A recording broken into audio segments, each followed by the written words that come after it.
So thank you for the opportunity to share with you what's happening at Aquarevo, our journey so far, and some of our learnings as we go. So we'll take you through that. So that's obviously an artist's impression. It is real, so we're more than 100 houses in construction at the moment, but Nick will give us an update on that a little bit later. But that's it at the beginning. So if who's controlling this? You are. Let's jump into the next slide, Niki. Okay, so before we jump into it, I'll probably give you a little bit of a background on Villawood Properties. We're a private developer, still owned by the two main directors who started it back in the day. They're Bendigo based, so it really came out of the rural area. We've currently got about 10 projects underway all around Melbourne, and we've also got a base presence in Queensland and looking to get something going in Sydney soon. Yes, that's who we are. Now, in terms of Aquarevo, Aquarevo is a unique first of its kind development being delivered with a private and government entity being South East Water and Villawood Properties. It's based on a former treatment plant. Owned land is still currently owned by South East Water. And all the homes within this project is going to feature some unique water savings and energy saving technologies, which David and myself will go through later on. Now, how did we get involved? Some bright spark at South East Water back in the day decided that it would be better for them to develop their piece of land, which was a former treatment plant, as opposed to sell it off and then let somebody else do it. That also was something that I don't know who it was there internally, but I think it also summed up as an opportunity for them to actually implement and test some of the initiatives that they'd actually been working on in the background. So in 2012, this was put out to public tender.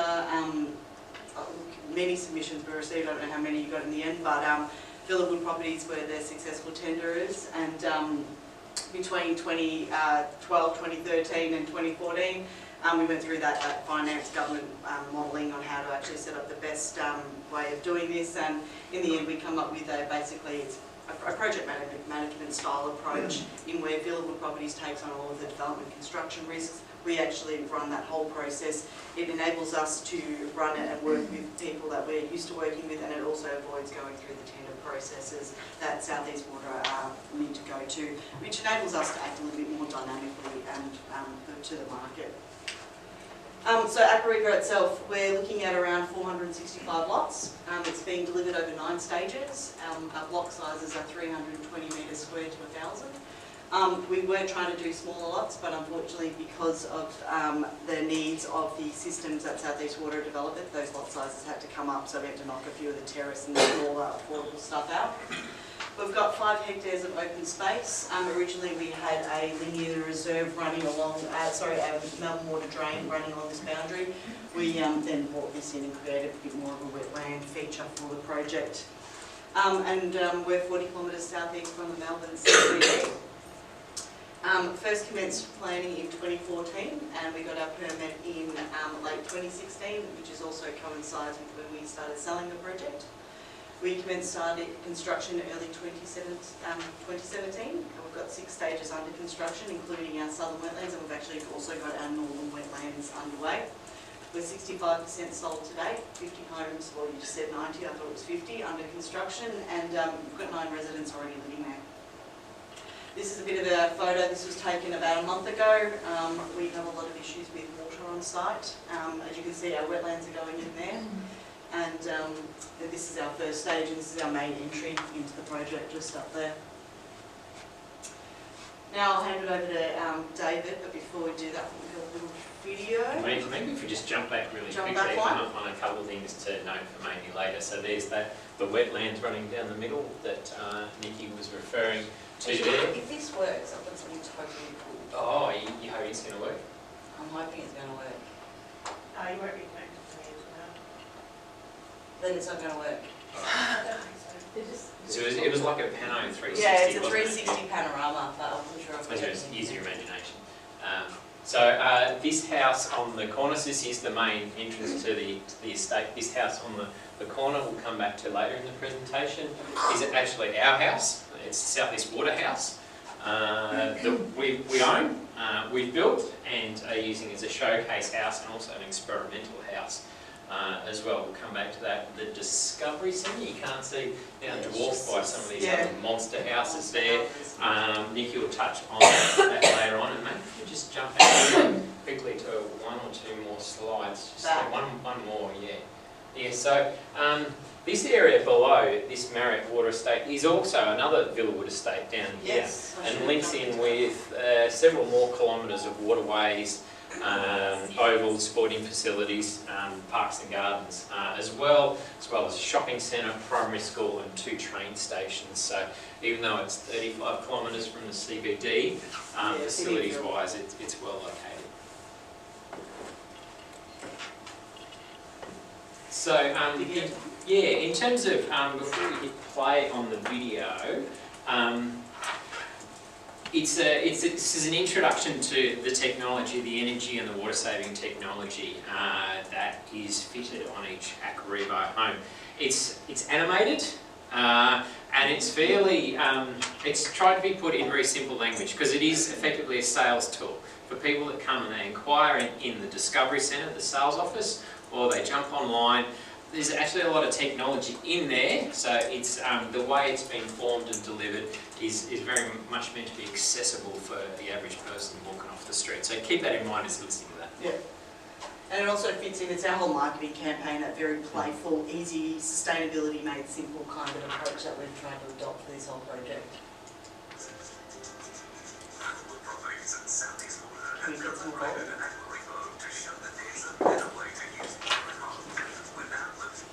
That's around computer. Yeah, it's only got a little.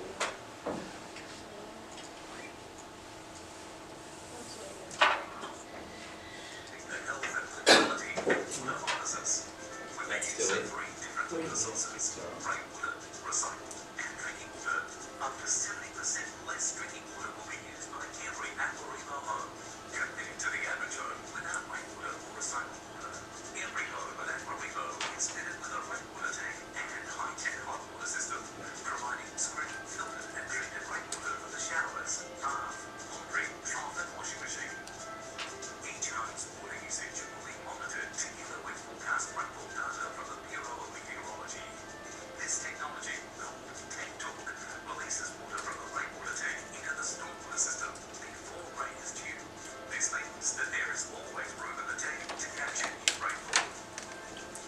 Your home will also be supplied with a second hot water system, which will be drinking water from the sinks, basins, dishwashers and fridges. Class A recycled water available at Aquarevo is the highest quality recycled water available. This non-drinking water is used for washing toilets, washing clothes and watering the garden. Recycled water is produced from the wastewater that leaves your home and undergoes intensive treatment at an on-site water recycling plant, where it is used again locally or sent back to the environment.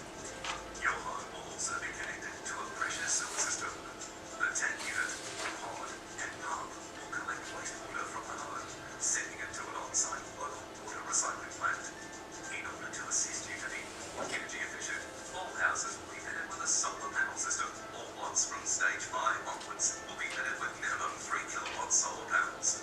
A 5 kilowatt solar battery will also be included. The battery is projected to save up to 61% on power bills, with the option of upgrade to deliver even greater savings. The size of a cereal box. One box is the master manager of all water and energy use in the home, and will allow both Southeast Water and the household to track and monitor energy and water use in the home. Aquarevo customers will be able to access leading-edge technology that can help residents monitor near real-time water use and energy use. The near real-time usage information will help residents to manage and reduce their water use and energy use.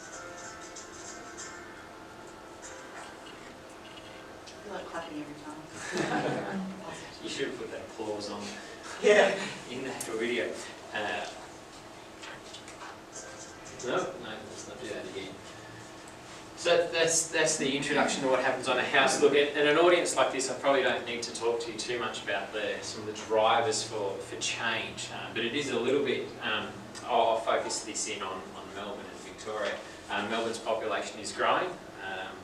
Population growth is moving towards the city of metropolitan Melbourne, and climate change. So depending on which population growth scenario, which climate change scenario you choose, Melbourne will be short of drinking water supply somewhere between the mid-2030s or into 2050. Latest projections I saw, that's even with our desalination plant turned up flat out. So what was meant to be a desal plant that was meant to be to help us balance it in the difficult years is actually starting to become base load as well. So it really leaves us in Melbourne to start to weigh up our options, to look at the further centralised kind of scenarios, another desal plant or another large dam. Desal and dams, electorally and politically, haven't gone across well in Victoria in previous examples. The energy and the environmental damage that's come with those haven't been popular, which really leads to decentralised thinking, really looking at using the water where it falls, or recycling it and treating it where it falls and using it locally for that local benefit, of which Aquarevo is an example, is really a showcase study in an attempt to do this in metropolitan Melbourne. So, who are we at South East Water? That's already been introduced, so I won't go over that as well, other than probably the only other thing I'll say, we're really fortunate as a business that well before my time, they've put technology and innovation very high up their list of priorities and have continued to invest in that. So we have hardware and software engineers, for example, in our business that can build, create and optimise all sorts of technology around what we do, or work very collaboratively with third parties to do that. So in terms of at the overall estate level, what we're trying to achieve, we are trying to, so by using Class A recycled water, rainwater, we're trying to achieve 70% less drinking water consumption in the home. We're also wanting to have, by having a local treatment plant, less wastewater discharged off-site. By the use of the rainwater tanks, we'll be releasing less stormwater off-site. We'll actually be using the water there. Stormwater is an issue in Melbourne. It rains a lot. It doesn't soak away in the way that it does in this particular city, causing flood damage as well as flood risk. We believe by use of the tanks and smart technology in the tanks, we can reduce those peak events by 25–26%. If we can use that rainwater too, we're reducing nutrient loads. Our runoff ends up in Port Phillip Bay or Western Port Bay as well. And also through those open spaces and the wetlands you saw there, actually use 55 megalitres in that space and infiltrating that at a much slower rate. The three sources of water, we've touched on that. Key to what's happening in the home. So the Class A recycled water will feed the laundry, water the gardens and flush the toilets. That's about 30–40% of household demand. Rainwater will supply a hot water system, which is about another 30% of household demand. So that's how we get to the 70% less drinking water. Key to that is the way we have had to create fit-for-purpose rainwater for bathing. Because it is possible that people will drink the hot water when they're bathing in it. So we need to make sure that's treated to a fit-for-purpose standard. The why and the how, I'll touch on that in a second, but just briefly, the system design. So each house gets one of these. It's been developed by South East Water, installed, maintained, and will be operated by South East Water. So it's one of our assets now. So the rainwater, we own and operate everything from the gutter guard down until it enters back into the house. So gutter guard, a couple leaf diverters, a first flush system, into the rainwater tank. That is then pumped out through a 1 micron filter, through a UV lamp, into a heat pump hot water system, where it's pasteurised in there before handing to the house. So basically a 2-barrier system, filtration, UV treatment, and the heat pump hot water system. The heat pump hot water system effectively draws its energy from the air, its heat from the air, uses about 60% electricity than a standard electric storage hot water system. Particularly when it's drawing its energy from those solar panels that we've put on the roof as well, even uses less grid energy as well. The additional benefit of the rainwater tank, I briefly touched on it earlier, is the smart tank technology. So we bring in Bureau of Meteorology weather forecasting information, and based on the depth and the probability of rain, we control that rainwater tank remotely and make space in that rainwater tank for the coming rainfall event, and release that at the day before, as the way it's currently programmed. So reducing the stress on the local waterways, reducing flood damage and flood risk to the surrounding area. That is not a picture of Aquarevo, okay? It's just to make a point. In developing the rainwater hot water system, I grew up on a farm all my life, you as well. Our whole household supply was rainwater. Same for you? Right. Yep. Any Ellie-Millies to prove it. South Australia, for example, 30-something% of all households in South Australia, rainwater is their sole source of supply. It's about 10% in Victoria. I'm not sure what it is in Western Australia. Homes that would say rainwater is their sole source of supply. So there's plenty of precedent for rainwater use in drinking water. However, within the environment that we had, within the departments that we were dealing with, in terms of managing that risk, there is precedent of people getting sick from drinking rainwater. You can find it if you look hard enough. So there was the need, and there is no policy or regulation in this space that told us what we needed to aim for to have fit-for-purpose water for rainwater for showering and bathing. So we basically had to make up our own targets and align that with our department, so they were happy with that. So using a QMRA, quantitative microbial risk analysis, we set ourselves the target of 1 micro daily, which is the WHO standard for drinking water, even though this is not drinking. Micro dailies, is that something people are familiar with? Disability adjusted life year. And the micro, so a millionth of a disability adjusted life year. And for those that really know this in this space, I am butchering this explanation, but it helps in terms of actually understanding what it's about. So it's how much of your life will be shortened or impacted by the use of, or the potential to be exposed to this rainwater in your hot water system. So 1 micro daily is 1 millionth of your life to be potentially shortened by exposure to this system. Really low. So we've been able to design the system and demonstrate that it does achieve less than 1 micro daily, log reduction values of greater than 4 through the system as well. So they were the system that we designed and the targets that we set.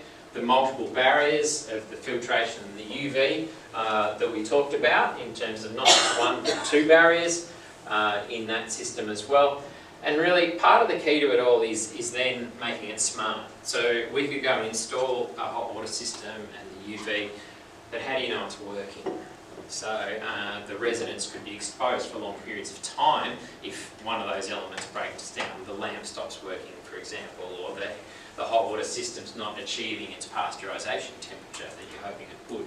So by the use of our one box technology, which is the box on the right, which I'll come back to that a little bit later, that monitors the system, collects the data, has its own local smarts to know when to turn the system on or off, or into bypass or backup supply, sends alerts and notifications back to our central SCADA system and operations room to go out and attend to something on site as well if the system's not working.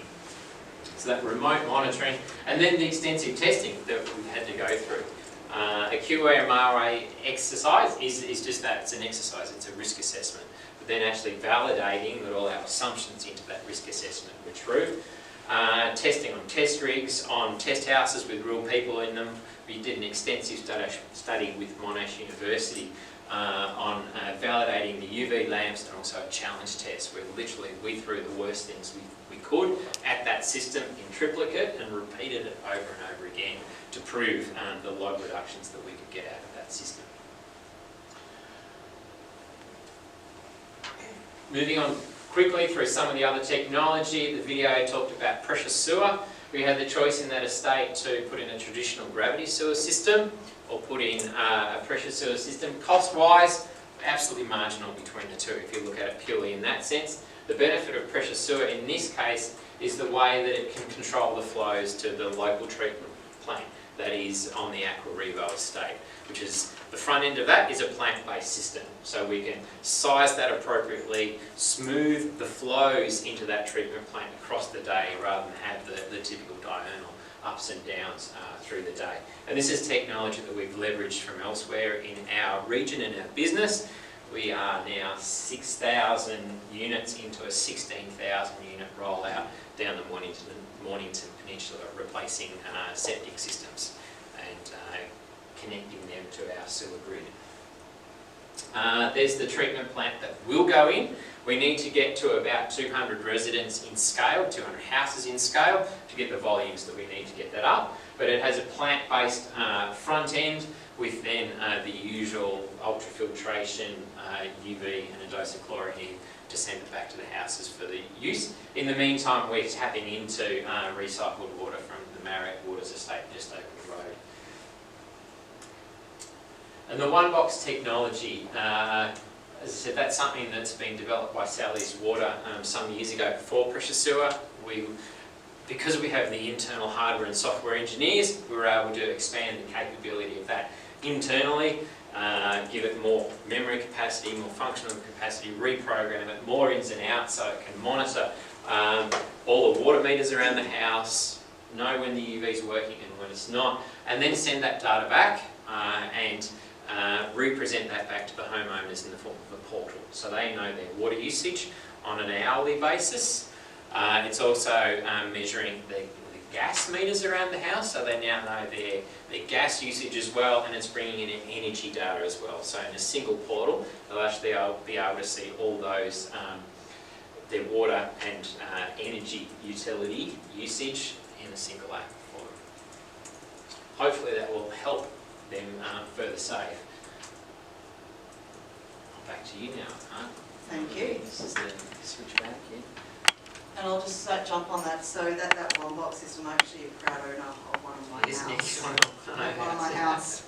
And we've got an app too. And it's not the full rainwater tank. It's more just the tank talk system, and it does really impact the way you look at water. I'm on that all the time.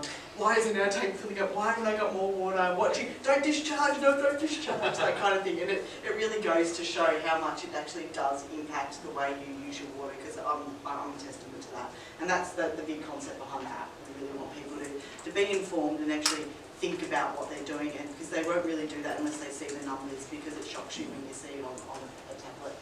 But anyway, solar panels. So as part of the whole water saving story, we also wanted to have energy saving as part of this project. It's in the news all the time about how much our power bills are costing, but also because we're putting in a lot of extra stuff on this house that we didn't want to burden our purchasers with those extra electricity bills. So via our design guidelines and restrictions in our plan of subdivision, we've mandated that every house for stages 1 to 4 have a minimum of 2.5 kilowatt hour panels, and stage 5 onwards are actually having to provide 3 kilowatt hour panels. We've also mandated that every house makes provision for the future connection of car charging points. And this rooftop is actually the roof of our Aquarevo house. A kilowatt hour and a 12 kilowatt hour panel system on that. 5 kilowatts of solar panels and 7.5 kilowatt battery. There you go, thank you. Yeah, and so the other thing we're doing, so I'm lucky enough to work for some people who are actually really passionate about sustainability and put their money where their mouth is. So at the moment, batteries aren't really the payback period, it's really not really there yet. But Rory said out there, he said, look, I want people I'm going to pay for it. So we've come up with a deal that we're actually going to be providing every purchase from stage 5 onwards, hence the increased solar panel size for those lots. They're actually getting a 5 kilowatt hour Sonnen battery, which will mean they'll save, to start off with, about 60% on their saving bills. The really cool story about adding this battery to the whole estate is that we're actually saving, I'll say 1,460 of carbon dioxide per year, which is equivalent to 300 cars off the road. So that really starts to show, and that's less than 300 watts having that. So it starts to show how much of an impact you can really have when you just add something like that to your house. The other reason why we're supplying the battery is it's to incentivise our purchasers to upgrade. So we're working with a local supplier, or locally, they're Australia-wide, at Bristol Roofing, who are quite used to working with builders in the installation of these systems. But we've got, I think it's about $3,000 or $4,000 to upgrade, and the Sonnen systems are really modular systems, so you can just add them quite easily. So. And we've found from our stage 5 purchases that everyone is actually upgraded. So it's a really good story. So overall, the benefits to the homeowner. So they're getting about $15,000 worth of state-of-the-art technology supplied and installed by South East Water. This system's also maintained for a further 10 years free of charge. It's then up to the purchasers whether or not they want to keep that going or not. That 5 kilowatt battery, as I mentioned earlier, that's worth $10,500, so we're giving that to each purchaser, and we're actually not putting it on our lot price, which most people think we are, but our pricing is actually set by the Valuer General because it's government land, so that's the way that one works. You know, as we spoke about, they're getting that app that they can look at things. Every car has the capacity to have a car charging point. Saving up to 70% drinking water, 25% water savings, and 60% energy savings to start off with, and up to 95% if you look to upgrade. But the best thing about it is people living here can actually be really sustainable without any effort. They just move in and they're moving as sustainable. What's the cost of the annual maintenance cost? To be determined, isn't it? So that's somewhat the case, yeah. So the intention is that once a year, the maintenance crew will go through, replace the UV lamps, replace the filter, do some other quick checks. Ballpark, $200 a year. Okay. The pods with the sewer and that stuff, is that within the lot boundary? Yeah, so those pressure sewer pods sit in their front yard, yeah, and they're remotely monitored as well, so their maintenance is as required. Do you have any trouble with access or inconvenience or something? No, so they're predetermined. We actually predetermine them and they're designed in during the engineering phase of the process. Yeah. So which means, so when we sell a lot, we have all that information already and they're shown. So there's no crossover changes or anything like that in these estates. So if you need to get in for maintenance, I mean, you just... So they're located right at the front of the lot. We don't mandate front fencing, and we've got a 2.5 by 2.5 somewhat easement around them, defined by the area, so they can just come in straight off the street. But access to the rainwater hot water system, that's typically around the side, around the back of the house. Yeah. So getting to that, yeah, that's going to be a few phone calls and a bit of customer lining up to get in there and doing that. So. I have a question. Oh, sorry. Yeah. Yeah, sure. I was just going to ask the upfront capital cost of all of this as well. Do you have asking that? So Just, we always think from an affordability perspective there as yeah. well. So in this case, between South East Water and Villawood, Yeah. that's all provided. Yeah. So that's coming out of Yeah. our cost. That all that rainwater, hot water kit, Yeah. pressure sewer kit. Yeah. In ballpark, about $15,000 worth. What's the solar worth? What do you say, 10,000 for the solar and battery Yep. in that mix as well. Yeah. So sorry, within the 15, 10.5 is, In addition to. it's in addition In to addition to. 25,000. Yeah, That's yep. right, yeah. Ballpark number.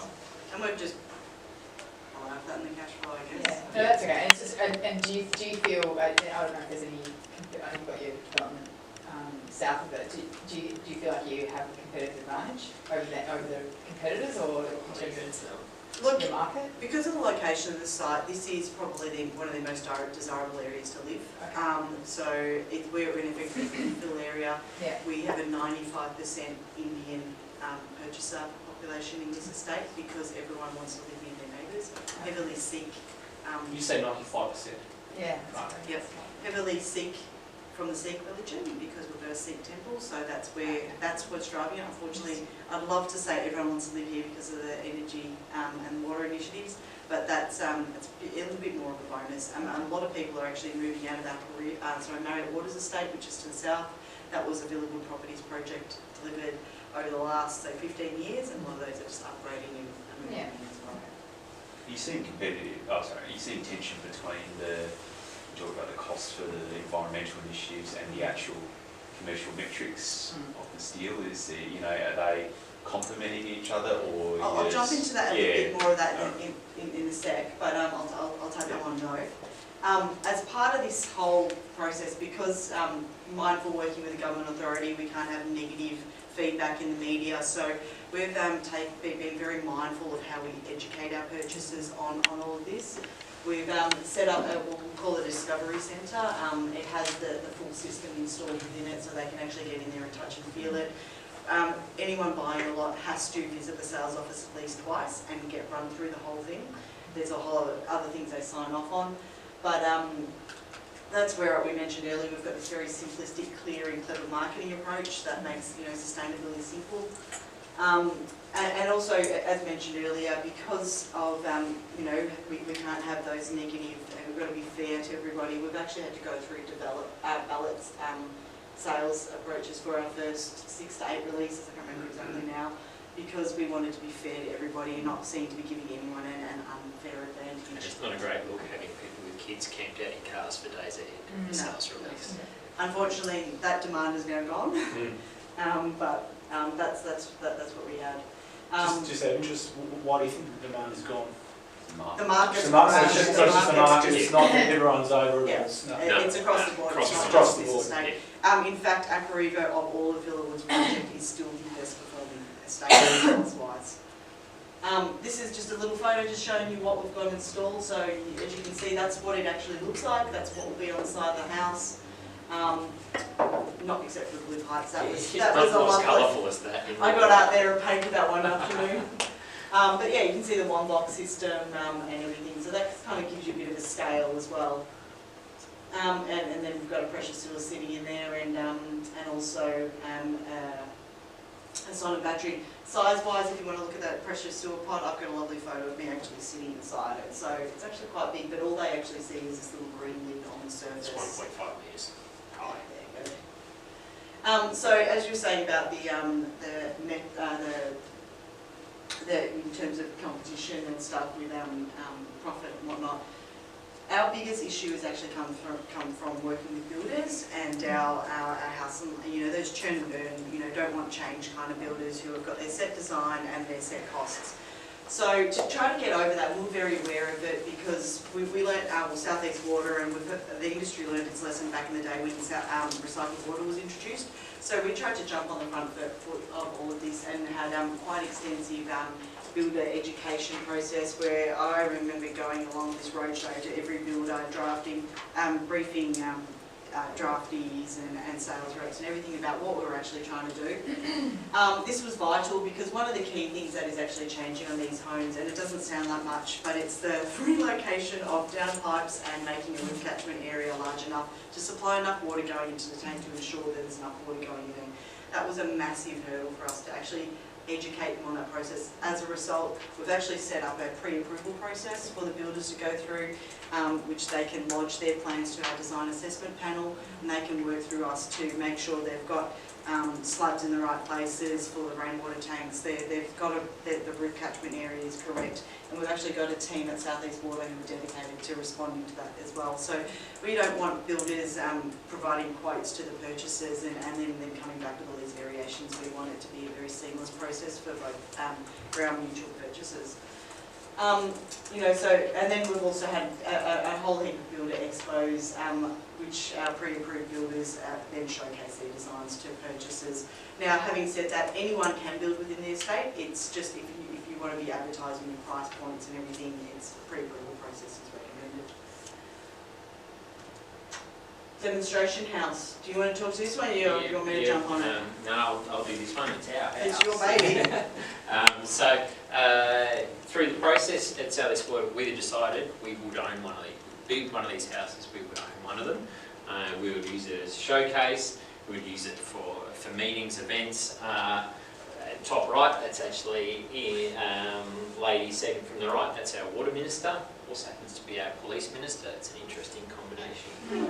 Came to actually open the house recently, only a couple of weeks ago. So this house for us, it has all the standard technology that they get by moving into Aquarevo, plus we've added a few more things to it. So we really want to showcase to people that are moving in what else is possible above the mandatories that they have to have. So we have scaled the solar panels and the Sonnen battery so that I think it's up to 95–96% of their grid energy will be saved in this house. There's wicking bed vegetable gardens out the back that are very water efficient and low maintenance as well. We're hoping, there's been an estimate that we can get about 140 kilos of vegetables off those vegetable patches. That's if they're well looked after. As well as we're actually going to study, we've landscaped and we're going to study the whole garden for cooling impacts. So the irrigation system's gone in, we'll use the one box controller. It will take feedback from temperature and moisture sensors around the garden, linked to misting systems as well, and we want to try and optimise the cooling impact around that house. The premise being, water is cheaper than electricity. And we're going to try and prove that out in this site. And University of Melbourne are looking like they're going to come on board with this study as well. Oh, so, and I'll just touch on it. It is an 8-star house, which, yes, we could have gone higher, but 8-star is still a significant step up with compared to your average house in Melbourne, but also demonstrating this is very affordable. It's a difficult comparison. It's a bit of an apples and oranges comparison, but it's living in our house would be very cheap. Well, I'll just jump on also how this came about. We actually threw it out there to our builder partners and said, guys, we want an affordable, sustainable home that costs under $400,000 to build. And so Ardent Homes are actually put this design in, 380 grand for an 8-star sustainable home. So that's how that one came about. Yeah, and it almost pays for itself, like bill-wise, for electricity and everything, which is really cool. Now, you know, this project, it hasn't all been smooth sailing. There's been a lot of hurdles to get over. There's been a lot of things to change. We've had to get build our case to various many authorities, including the Department of Health, regarding the rain to hot water system. EPA approvals for the estate treatment plant, which they're actually still in place at the moment as we're going. Builders for the house designs, as I already did it, and then purchaser education. But the biggest hurdle, I think, for us as the developer was bringing council in on the journey and getting them to come on board with those added extras that Aquarevo could have done. And that's probably where I'd say a big thing is, although some of the things were a bit of a failure in terms that we could never get them implemented, it's a really good scenario of lessons learned. And one thing we've come across is, although it might not be on this project, we've laid those foundations to get them then implemented on the new project, and we've got council thinking about it now, so which is a good thing. And then it's probably the biggest lesson learned is actually working private and government entity. It's a great process. I've made some great friends and along the way, but it's also really taught us on how to adapt, and I'll cover that off, but adapt and work with each other and be flexible, doing things a little bit differently, like going to ballots and whatnot, and also just the difference in the way we go timing-wise. Just so it's been a great learning process for both of us.